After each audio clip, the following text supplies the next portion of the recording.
4월 4일 아침 저희들에게 주시는 하나님 말씀은 여호수아 3장 7절로 17절까지 말씀입니다. 말씀을 다 함께 봉독합니다. 여호와께서 여호수아에게 이르시되 내가 오늘부터 시작하여 너를 온 이스라엘의 목전에서 크게 하여 내가 모세와 함께 있었던 것 같이 너와 함께 있는 것을 그들이 알게 하리라. 너는 언약궤를 맨 제사장들에게 명령하여 이르기를 너희가 요단 물가에 이르거든 요단에 들어서라 하라. 여호수아가 이스라엘 자손에게 이르되 이리 와서 너희 하나님 여호와의 말씀을 들으라 하고 또 말하되 살아계신 하나님이 너희 가운데 계시사 가나안 족속과 헷 족속과 히위 족속과 브리스 족속과 기르가스 족속과 아모리 족속과 여부스 족속을 너희 앞에서 반드시 쫓아내실 줄을 이것으로써 너희가 알리라. 보라, 온 땅의 주의 언약궤가 너희 앞에서 요단을 건너가나니 이제 이스라엘 지파 중에서 각 지파에 한 사람씩 12명을 택하라. 온 땅의 주 여호와의 궤를 맨 제사장들의 발바닥이 요단물을 밟고 멈추면 요단물 곧 위에서부터 흘러내리던 물이 끊어지고 한 곳에 쌓여 서리라. 백성이 요단을 건너려고 자기들의 장막을 떠날 때에 제사장들은 언약궤를 메고 백성 앞에서 나아가니라. 요단이 곡식 거두는 시기에는 항상 언덕에 넘치더라.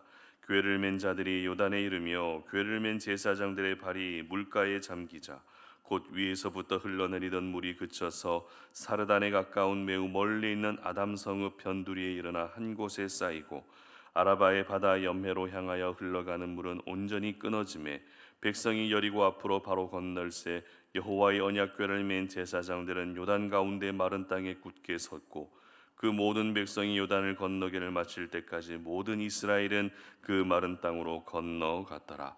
아멘. 하나님을 앞세워야 건널 수 있다라는 제목으로 말씀 전합니다. 여러분, 어린 아이들을 보면 어떤 생각이 드십니까? 초등학생이 아니고요. 아이들, 그보다 더 어린 아이들, 영유아 아이들을 보면은 어떤 생각이 드시죠? 일단 예쁘고 사랑스럽습니다. 가만히 보고 있으면 계속 안아주고 싶은 마음이 들 정도로 그렇게 사랑스럽습니다. 그런데 만약에 그 아이가 자기가 마음에 들지 않는 부분이 있을 때 상대방을 손으로 꼬집거나 때린다면 어떨까요? 그리고 이러한 모습이 일시적으로 있다가 사라지는 것이 아니라 습관이 되면 또 어떨까요? 청소년이 되고 또 성인이 되었을 때 자기 마음에 들지 않는 일이 생기면 먼저 상대방에게 폭행을 행사한다면 어떨까요? 이와 같은 사람들을 가리켜서 저희들은 흔히 말보다 주먹이 앞서는 사람이다라고 이렇게 이야기를 합니다. 그래서 어떤 문제가 생겼을 때 대화로 풀어가는 것이 아니라 분노와 폭력으로 이어지게 되고 걷잡을 수 없는 심한 상처와 고통이 따르게 되는 것입니다. 반대로 이 주먹보다 말이 앞서는 사람도 있죠. 행동보다 말이 앞서는 사람.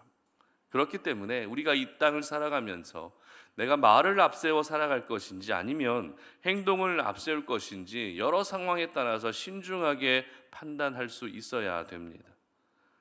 오늘 본문은 이스라엘 백성들이 요단강을 건너는 장면을 기록합니다. 특별히 이스라엘 백성들이 요단강을 건널 때의 시기는 곡식을 거두는 시기였습니다. 곡식을 거두는 시기였다는 것은 요단강물이 언덕에 넘칠 만큼 그냥 건너는 것은 불가능한 시기였다는 것입니다. 하지만 하나님은 가장 위험한 시기에이라 할지라도 이스라엘 백성들이 요단강을 건너게 하셨고 이 과정을 통해서 하나님의 하나님 되심을 또 한 번 나타내 보이셨습니다. 특별히 요단강을 건너는 과정에서 백성들이 꼭 지켜야 될 규칙이 있었는데요. 그 규칙이란 하나님의 언약궤를 따라가는 것이었습니다. 제사장들이 언약궤를 메고 행진하면서 요단강에 들어서게 되면 백성들은 그 뒤를 따르는 것이 하나님이 정하신 요단강을 건널 수 있는 유일한 방법이었던 것입니다. 오늘 보면은 이에 대해서 11절에서 이렇게 기록합니다. 다 같이 한번 읽어봅니다. 보라, 온 땅의 주의 언약궤가 너희 앞에서 요단을 건너가나니. 아멘. 그렇습니다. 하나님의 임재를 상징하는 언약궤가 백성들 앞에서 나아갈 때 요단강을 건널 수 있게 된 것입니다. 여기서 저희들은 매우 중요한 영적 교훈을 깨닫게 됩니다.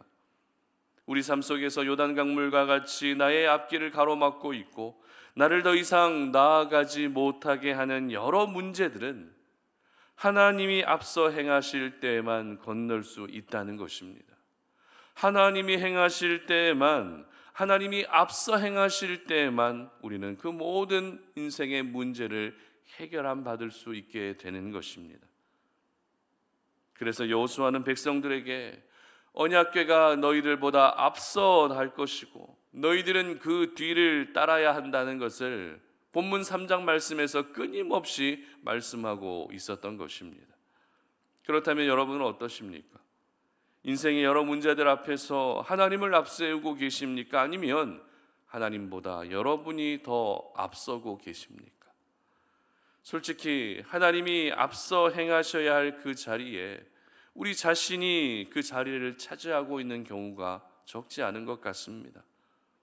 그래서 내가 해결할 능력이 전혀 없음에도 불구하고 하나님을 앞세우는 것이 아니라 내가 하나님보다 앞서 행하면서 내가 가진 경험과 내가 가진 지식과 내가 가진 인맥을 바탕으로 여러 문제들을 해결하려 할 때가 있다는 것입니다.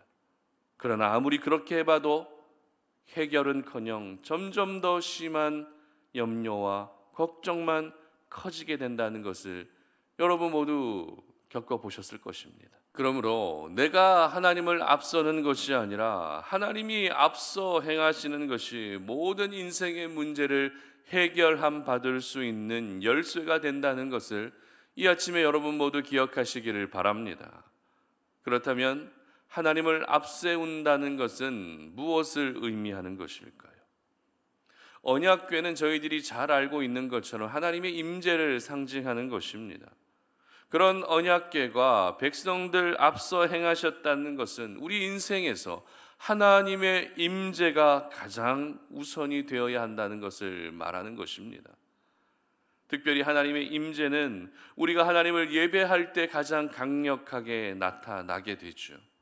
즉 오늘도 변함없이 하나님을 예배하는 예배자로 살아가는 것이 하나님을 앞세우는 가장 실제적인 모습이 되는 것입니다. 하나님을 예배하는 것이 나의 사명임을 기억하고 그렇게 살아가는 사람은 절대 내가 하나님보다 앞서 행하지 않습니다. 언제나 하나님만 앞세우며 살아가게 되는 것입니다. 하나님을 앞세우게 되면 하나님의 방식을 따르게 되는 것이죠. 하나님을 앞세우게 되면 하나님의 기준을 따르게 되는 것입니다.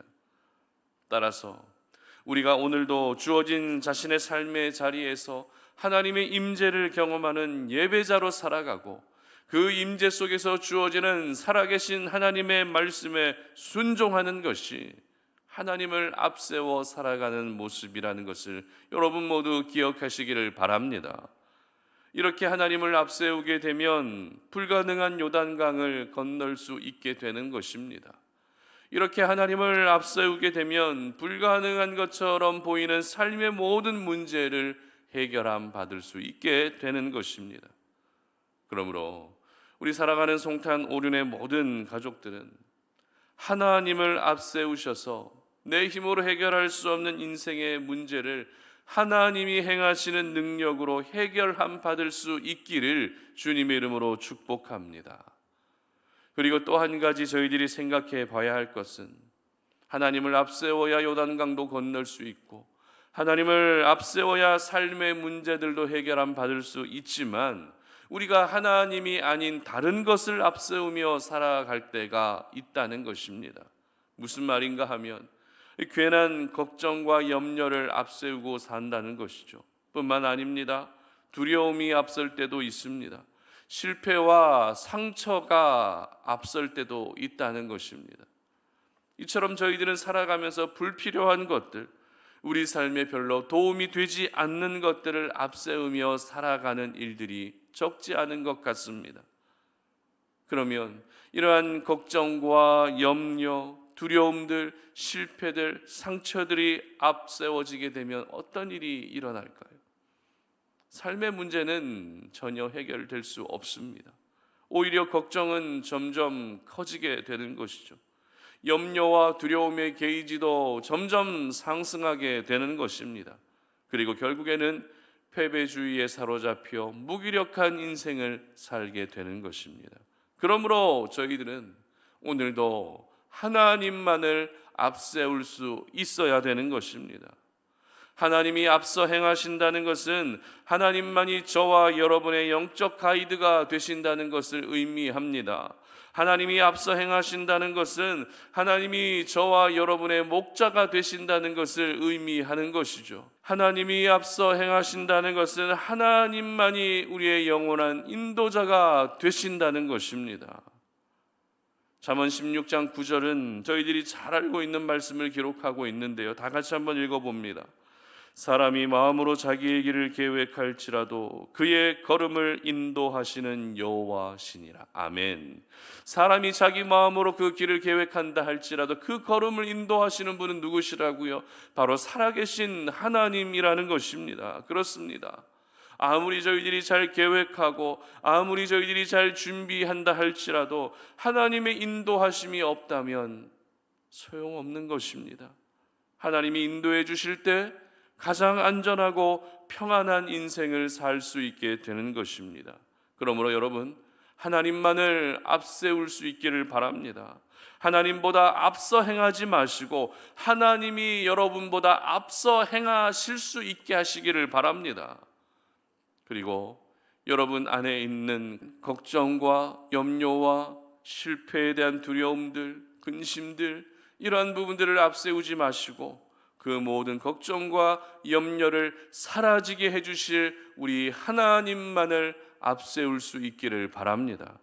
그래서 여러분이 건너가셔야 될 요단강도 건너가시고 해결되어야 될 여러 인생의 문제들도 해결해 주시는 우리 하나님의 놀라운 은혜를 경험하시는 저와 여러분들 되시기를 주님의 이름으로 축복합니다. 함께 기도하겠습니다. 살아계신 하나님 감사합니다. 오늘 이 아침에도 우리가 주의 말씀 앞에서 우리의 모습을 돌아보며 우리의 인생 가운데 하나님이 앞서 행해 주실 때 요단강을 건널 수 있고 모든 인생의 문제도 해결함 받을 수 있다는 사실을 기억합니다. 하나님, 오늘도 우리가 살아갈 때 하나님만을 앞세우며 살아갈 수 있는 인생이 되게 하여 주시옵소서. 하나님보다 내가 앞서는 인생이 되지 않게 하시고 걱정과 염려들, 실패와 두려움들의 그런 마음들도 앞세우지 아니하게 하시고 오로지 하나님만을 앞세울 수 있는 그런 삶이 되게 하여 주시옵소서.